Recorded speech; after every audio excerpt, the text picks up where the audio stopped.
नमो नमः संस्कृत मित्राणि। और आप सभी का स्वागत है मेरे इस चैनल में। आज हमारा है ईशावास्योपनिषद से संबंधित प्रमुख प्रश्न उत्तरी। ठीक है, जो उपनिषद पूछे गए हैं इसमें 5 उपनिषद पूछे गए हैं। ईशावास्योपनिषद, केनोपनिषद, कठोपनिषद, तैत्तिरीय उपनिषद और बृहदारण्यक उपनिषद पूछे गए हैं। ठीक है, नेक्स्ट वीडियो आपकी वैदिक व्याख्या पद्धति से प्रश्न उत्तरी होगी। ठीक है, आरण्यक देखो, मैंने आपका जो वैदिक साहित्य है उसका पूरा मैंने पढ़ा दिया था आपको। ठीक है, उससे प्रश्नोत्तरी भी करवा दी थी मैंने। जिन्होंने कर ली होगी उन्होंने कर दिया होगा। ठीक है, अब है उपनिषद से प्रमुख उपनिषद है। तैत्तिरीय उपनिषद का मैंने प्रश्नोत्तरी दे दी है। आज हमारा ईशावास्योपनिषद है। उसके बाद वैदिक व्याख्या पद्धति है जो मैं आपको जल्दी करा दूंगा, कल या परसों में करा दूंगा।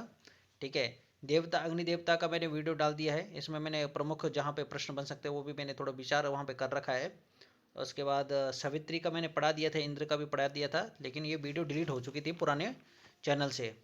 ठीक है, उसके बाद मैंने निरुक्त का आपको कर दिया है, निरुक्त का भी पढ़ा दिया है। निरुक्त का भी मेरे को लग रहा है षड्भाव विकार बचा हुआ है।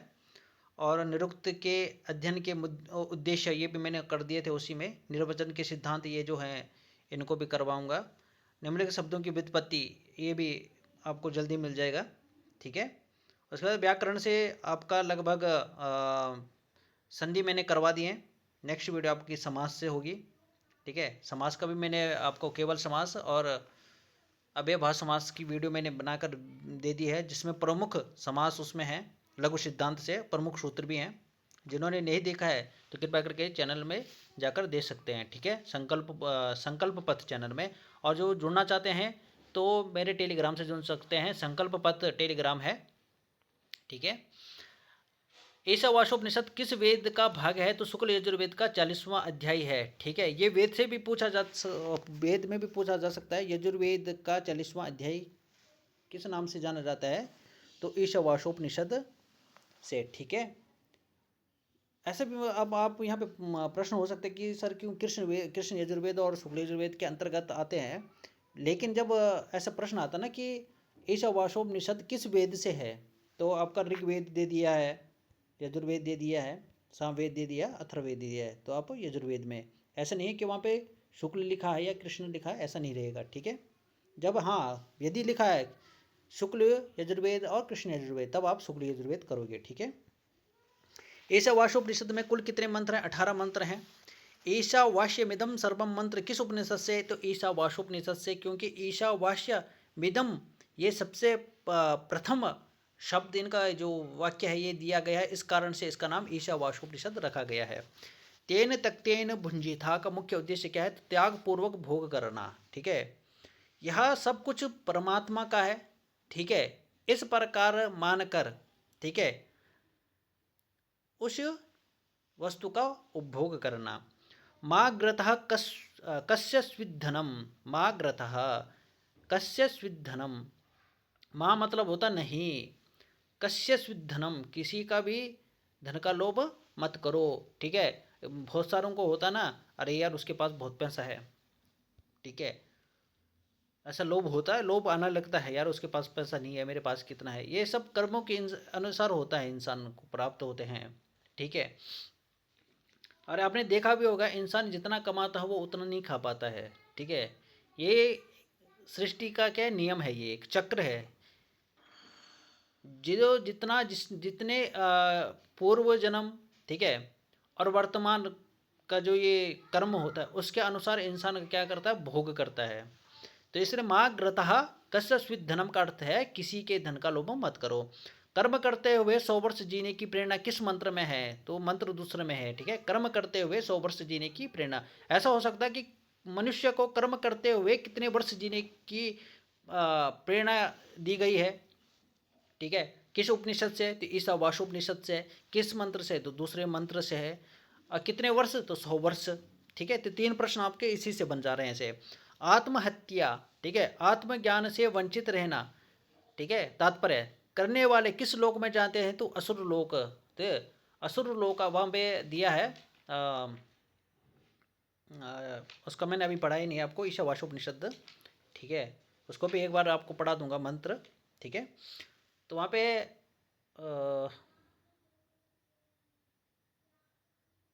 आत्महत्या जो है, वहाँ पे ऐसा कहा है कि आत्महत्या जो व्यक्ति है वो किस लोक को जाता है, ठीक है। तो वहाँ पे असुर लोक कहा है या कुछ दूसरा ऐसा कुछ, अभी याद नहीं आ रहा मेरे को, ठीक है। आगे होगा, दिया होगा तो बता दूंगा आपको।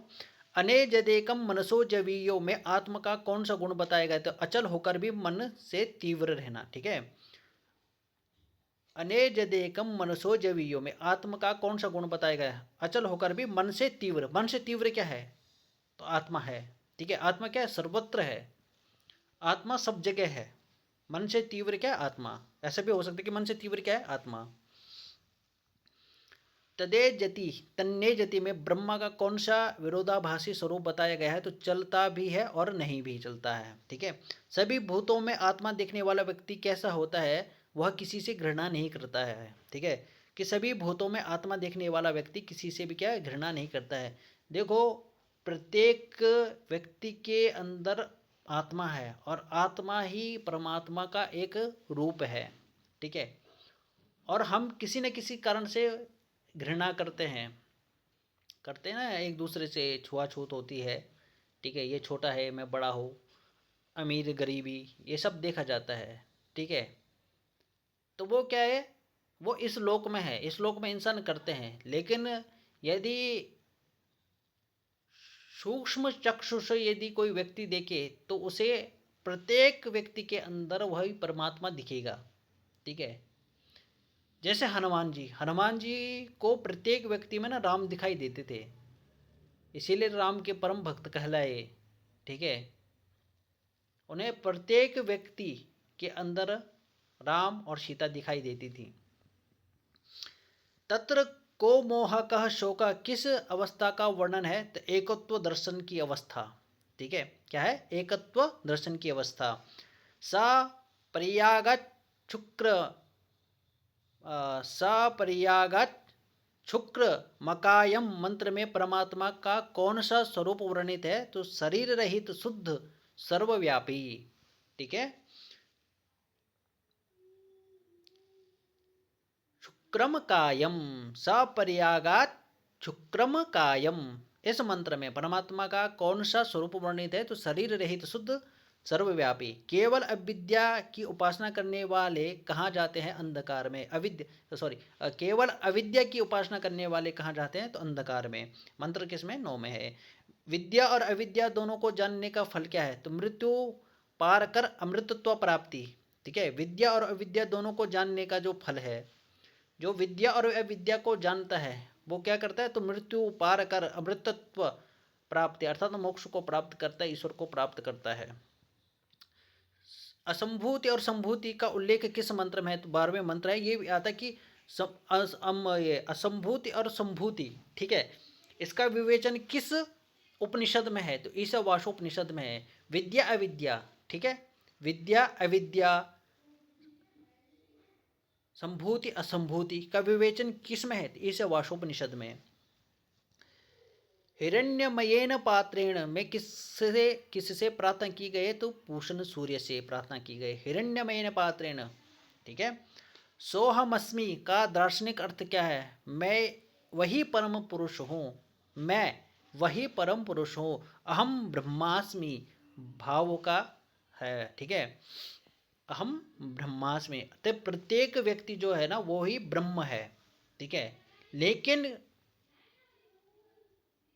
ब्रह्म होने के कारण भी हमने क्या कर दिया, अपने आप को क्या कर दिया है, बहुत नीचे गिरा दिया है हम भी, जबकि उसी परम तत्व से निकले हुए हैं, जो पूर्णमदः पूर्णमिदं पूर्णात् पूर्णमुदच्यते का क्या करते हैं, इस कथन को सत्य करते हैं। लेकिन कहीं ना कहीं हमने वर्तमान समय में इसको क्या कर दिया है, इसको हमने नीचे, इसको झूठा साबित कर दिया। क्योंकि आज का जो व्यक्ति है, आज का जो मनुष्य है, वो कैसा हो गया है, तो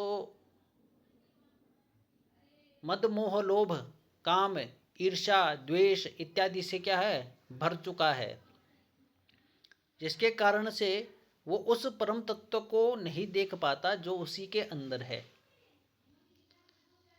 उसके लिए क्या है, कठिन तप की आवश्यकता होती है। वायुर नीलम अमृतम मंत्र किस प्रसंग से संबंधित? मृत्यु समय की भावना से। ठीक है, मृत्यु समय की भावना से। वायु अनिलम अमृतम मंत्र किस प्रसंग से संबंधित है? मृत्यु समय की भावना से। अग्ने नया सुपथा, अग्ने नया सुपथा में किस देवता से प्रार्थना की गई? अग्निदेव से। अग्ने नया सुपथा, ये भी आता है ईशावास्योपनिषद के अंतिम मंत्र में किस देवता से प्रार्थना की गई? तो अग्निदेव से प्रार्थना की गई है। ठीक है, अग्ने नया सुपथा में किस देवता से प्रार्थना की गई? अग्निदेव से। कौन सा? 18 मंत्र है। ठीक है, 18वां मंत्र है। ईशावास्योपनिषद का मुख्य प्रतिपाद्य विषय क्या है? त्याग कर्म और ज्ञान का समन्वय। त्याग कर्म ज्ञान का समन्वय। आ सकता है कि ईशावास्योपनिषद का मुख्य प्रतिपाद्य विषय क्या है? तो त्याग कर्म और ज्ञान का समन्वय। ईशावास्योपनिषद का आरंभ किस भाव से होता है? तो ईश्वर व्याप्ति और त्याग भाव से। जगत्याम जगत में किस सत्य की ओर संकेत है? तो संसार की नश्वर एवं गतिशील प्रकृति से। ईशावास्योपनिषद कर्म त्याग का उपदेश देता है या कर्म समन्वय का? तो कर्म समन्वय का। ठीक है, ईशावास्योपनिषद कर्म त्याग का उपदेश देता है या कर्म समन्वय का? तो कर्म समन्वय का देता है। न कर्म लिप्यते नरे का आशय क्या है? निष्काम कर्म से बंधन नहीं होता। न कर्म लिप्यते नरे का आशय क्या है? निष्काम कर्म से बंधन नहीं होता। असुर लोक की प्राप्ति का कारण क्या बताया गया है? आत्मज्ञान का अभाव होना। असुर लोक की प्राप्ति क्या होती है? तो आत्मज्ञान का अभाव होना। आत्मा को इंद्रियां क्यों नहीं जान सकती? आत्मा को इंद्रियां क्यों नहीं जान सकती? क्योंकि वह मन बुद्धि से परे है। किससे परे है? मन बुद्धि से परे है। ब्रह्म का सर्वव्यापक स्वरूप किस मंत्र में प्रतिपादित है? तो तदंतरस्य सर्वस्य तदु सर्वस्यास्य बाह्यतः।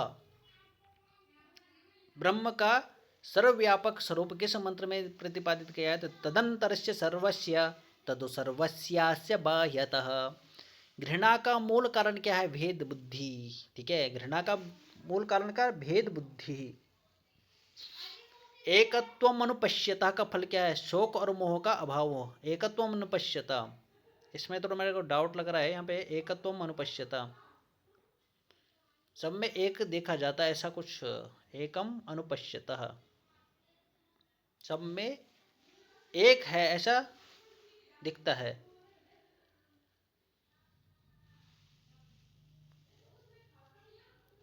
देखना पड़ेगा इसको, दिखता। ठीक है, परमात्मा को कवि क्यों कहा गया? क्योंकि वह सर्वज्ञ और दूरदर्शी है। ठीक है, परमात्मा को कवि क्यों कहा गया है?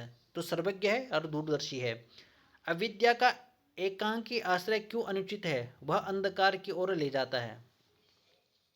विद्या का भी एकांकी आश्रय क्यों अपूर्ण है? वह व्यावहारिक जीवन से विमुख कर सकता है। मृत्यु को पार करने का साधन क्या बताया गया है? तो अविद्या, कर्म के द्वारा। ठीक है, मृत्यु को पार करने का साधन क्या बताया गया? अविद्या अर्थात कर्म के द्वारा। अमृतत्व की प्राप्ति किससे होती है? विद्या। ठीक है, आत्मज्ञान से।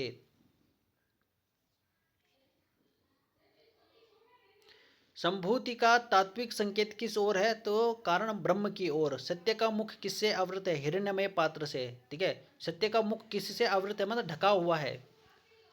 तो हिरण्यमय पात्र से अर्थात माया से। तात्पर्य माया से है, मगर हिरण्यमय पात्र से,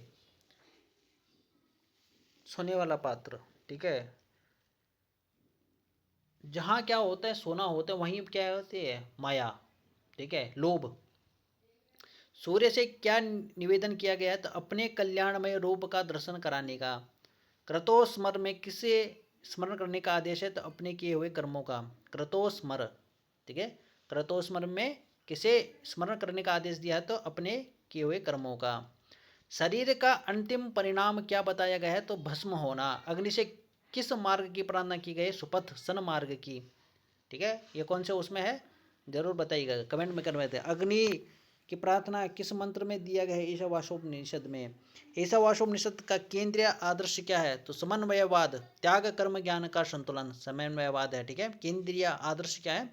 समन्वयवाद। उपनिषद का अंतिम भाव किस रूप में प्रकट होता है? प्रार्थना और आत्मसमर्पण के रूप में।